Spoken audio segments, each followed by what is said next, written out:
Hello there guys and welcome, it is MYRNE here, and today it's time for me to bring you the penultimate episode of this Wigan Athletic Road to Glory series here on FIFA 16 Career Mode. I realise that's quite a disappointing thing to have to say, but we are coming towards the end now of this third season, and obviously we're never going to get a fourth season done before FIFA 17 comes out. So this of course will be the second to last episode of the entire series, obviously the second to last episode of the entire season, still just about in with a chance of getting into the Europa League. And we've got a small, very minute chance of actually getting into the Champions League as well. I don't think that's going to happen because our results have to be very good between now and the end of the season. But the Europa League spot, maybe sort of 7th, maybe even 6th, is definitely on the cards, especially with the growth that we've got in the squad at the moment. Quite a lot of growth. Obviously, I realise it's been quite a long time since I actually last uploaded an episode of this series. So in the background, I'm just sort of refreshing your memories of the players that we've got on the roster. Some of the Youth Academy graduates as well. The likes of Volden, Schenkerveld, Dino Zetterberg as well. And obviously the starting 11 players, the likes of Oyelkan, Rico Henry, you see there on the screen, Bartosz Kapustka, although Kapustka at the moment is unfortunately injured and will only return right at the end of this episode. So he'll actually miss the first 4 games of this episode, both played and sims. So that's a bit of a shame. Quite a big miss as well, because obviously Kapustka is, you know, one of our best players, both in terms of overall and in terms of performance as well. But you can see in the background here are the games we're going to be playing today.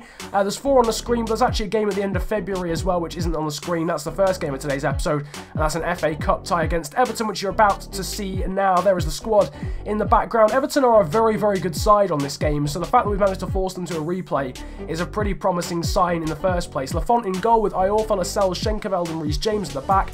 Naby Keita, Oyelkan, Dooland and Emir Hughes in midfield, and Callum Wilson and Andre Gray up front. Obviously, Emir Hughes is playing because we are without the injured Polish maestro, that is Bartosz Kapustka. After 75 whole minutes, it's still 0-0, despite Everton bringing on Pierre-Emerick Aubameyang. And now, of course, because it's a replay, it goes into extra time. Everton actually taking the lead, but Emir Hughes equalising right on the edge of the first half of extra time.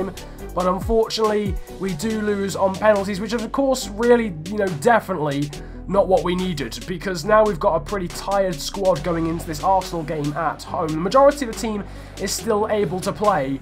We are now, of course, out of the FA Cup, but to a very good side in Everton. We've had a pretty decent run in that competition, and of course in the Capital One Cup as well. But in the background, you can see the squad going into the first played game of today's episode, and it's at home against Arsenal in the BPL. Philip Volden and Kaan Ayhan really the only changes into the side. Also, Kemar Roof is playing as a winger in this one because Mikel Dooland was out through suspension. First chance of the game, or sort of a half chance really.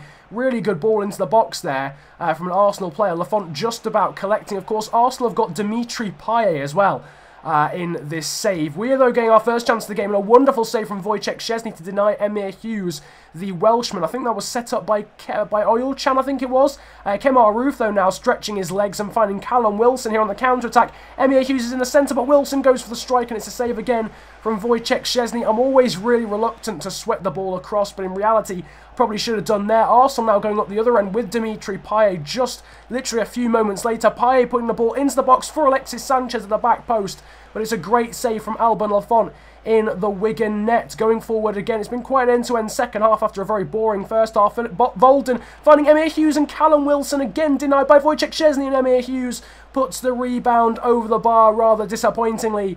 But Wojciech Szczesny is on absolute fire. We just cannot get past him in this one. Alexis Sanchez, though, now into the 65th minute, bursting away. He's got Kaan Ayhan for company, gets past him. He finds Aaron Ramsey, and Aaron Ramsey scores to make it 1-0 after we've had probably the better chances in this game. So it's a bit of a sucker punch. I'd also like to say Jamal Lascelles should be doing far better. I wasn't actually controlling him, but he needs to be throwing himself in front of that. Why are you... He's made himself literally as small as he could possibly be in order to defend that, and he really needs to be doing better. And then Arsenal, well, I mean, Arsenal just then held it in the corner flag for the last 15 minutes, so that was the end of the game. And that's, yeah, I mean, I wish I could report more, but, that, you know, that's fun, apparently. That's a fun feature for FIFA 16. Alban Lafont, though, getting the best rating for ourselves. Philip Volden as well was very good in that one. To be honest with you, the performances of the players was very good. I think we were just defeated in the end by better quality. Arsenal doing a better job when it came to their finishing. In training, then, Mikel Dooland is up and Kemar Roof is up, so Dooland's back up to 76. He obviously dropped an overall because he got injured at the start of the season, and now Kemar Roof is up from 72 to 73. But yeah, going back to that, a pretty disappointing result, a pretty disappointing way to end the game, really. It's a shame that the AI feel the need to have to put it in the corner flag for the last 15 minutes of the game instead of actually trying to go out and score a second or whatever. It's just frustrating, you know. I mean, video games should be fun, but it's just really frustrating. In the second training session, though, Jamal Lascelles, who was a bit of fault, really, for that goal in the Arsenal game, he's at least gone up an overall, to 77. From 76, that's quite nice. Now they're going into the second sim game of this episode, and we're playing Crystal Palace away from home in the BPL. We got off to a pretty good start. Andre Gray scoring in the 15th minute, but Emmanuel Adebayor actually equalising just 11 minutes later, so it is 1-1 at half-time. A red card, though, for Pape Soare, I'm assuming ending up in a penalty for Callum Wilson, has given us the lead. Callum Wilson dispatching that and then scoring again in the 73rd minute because Palace are, of course, down to 10 men. So it's a very solid 3-1 win then in the BPL to make up for that disappointing result against Arsenal. A brace from Callum Wilson and a goal from Andre Gray, who weren't exactly firing in that Arsenal game. We'll be hoping they can perform a little bit better in that Everton game, but at least they got us a win there just now against Crystal Palace. But you can see Everton going into this one, no doubt thanks to that man there, Aubameyang, are second in the BPL. So us drawing against them in 90 minutes twice in a row in the FA Cup was a pretty decent achievement.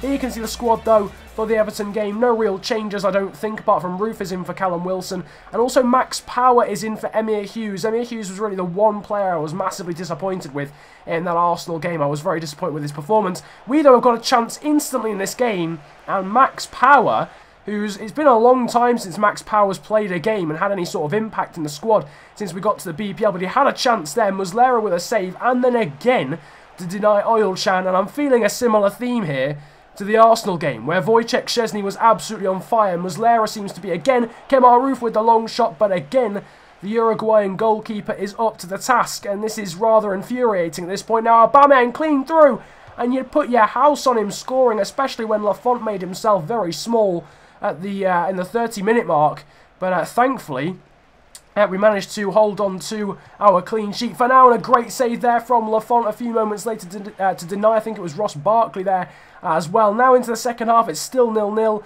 Naby Keita has found Kemar Roof, then it's Max Power. Andre Gray now here on the left-hand side, sees a bit of space there to cut inside, gets a bit lucky there going past the defender, and then for some reason shoots on his left foot, and Muslera saves again. And the OP goalkeepers are really coming into play in this one. First it was Szczesny, now it's Muslera. Andre Gray's through again, though. Great run to get past the defenders. He's on his right foot now, but again, Muslera makes a, well, practically impossible save.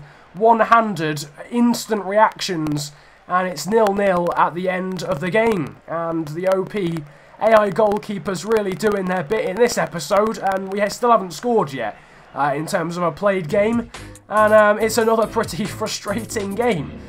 Really, again, summing up FIFA 16, no goals, just strangely OP goalkeepers, and a very, very vast lack of entertainment, which I apologise for, because at the end of the day, I want to bring you, games that are entertaining.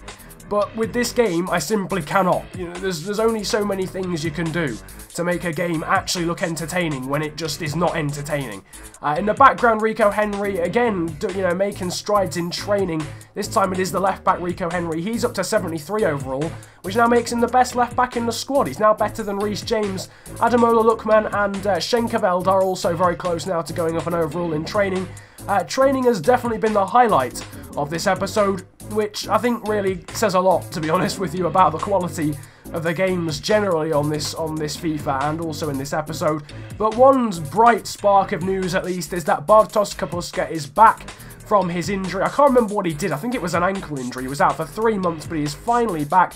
Arguably our best and most influential player is now back in the squad just in time to face bottom of the table Sunderland, a team that pretty much looked doomed in terms of their survival in the Barclays Premier League, so we'll be looking to try and take advantage of that. You can see the player to watch actually there is Andre Gray, who's actually the 5th top goal scorer in the league so far this season. So that's definitely a positive to take out of Season 3, is that Andre Gray and generally our strikers have been performing well. They've had a bit of a dry spell in this episode, but Kemar Roof, Callum Wilson and Andre Gray have been fantastic. Rico Henry's into the side for this one to replace Reece James. After 6 minutes there, Mikael Doolan swinging a ball into the box, but it's headed away. It's now found Oilchan, who goes for the strike, and that was extremely close to the far post. Bartosz Kapuska perhaps a little bit upset that he didn't get the ball, but the Turkish smiley assassin doing a good job, and a good job there as well from Kapuska to warm the gloves of Jordan Pickford in the Sunderland net. And Philip Volden has now found Callum Wilson in a wonderful position. Can we finally get a goal from a striker? No, we can't, because once again the goalkeeper of the AI opponent is on fire. This time it's Jordan Pickford right at the end of the half. But just before we get into half-time, we've got another chance here, and it's Callum Wilson again, and again it is a one-handed save from the goalkeeper. What is this game? What is going on? Mikael Doolan, though, into the second half, has picked up the ball. He's taken matters into his own hands, running basically to the other side of the pitch and finds Dominic Iorfa. And finally, we've scored a goal in this episode. Honestly, I've forgotten what it feels like. We've got 2 whole goals in an episode. Get your air horns out, because this is brilliant. To be fair, Jordan Pickford really should have done better with that strike. And Dominic Iorfa, of all people, the right back who we signed from Wolves back in Season 2, I think it was.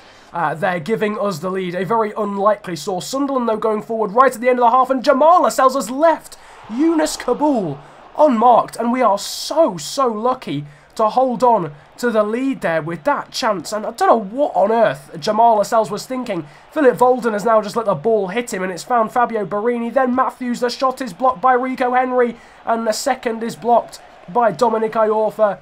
It's desperate defending at the back, but we have held on to the win. It is a 1-0 win against Sunderland. Again, not the most entertaining of games. I realise the games seem quite exciting because I pick out the highlights, but apart from those things that I just showed you, nothing really happened. Mikael Doolan gets man of the match with an 8 rating, and Dominic Iorfa obviously getting a good rating because he scored the one and only goal in this episode. Here is how the table has been affected by today's video, though. We find ourselves 7th, and quite miraculously above Manchester United and Liverpool in the table. Chelsea is still out on top, though, from Everton and Spurs, and down at the bottom of the table, Aston Villa, Swansea and Sunderland still occupy the relegation zone. But that is the end of this episode. Once again, you know, I'm sorry I couldn't provide entertainment for you, but this game is so darn dull. The AI is so dismal to play against on a regular basis. I also apologise for the lack of real FIFA content recently, but as you can tell by my commentary in this video, I'm really not enjoying playing the game at the moment. In fact, I'd rather rub my face against the cheese grater than record this career mode, to be honest with you. But I'm wanting to end the series. I've got to end the series. There's only 1 episode left. I might as well at this point.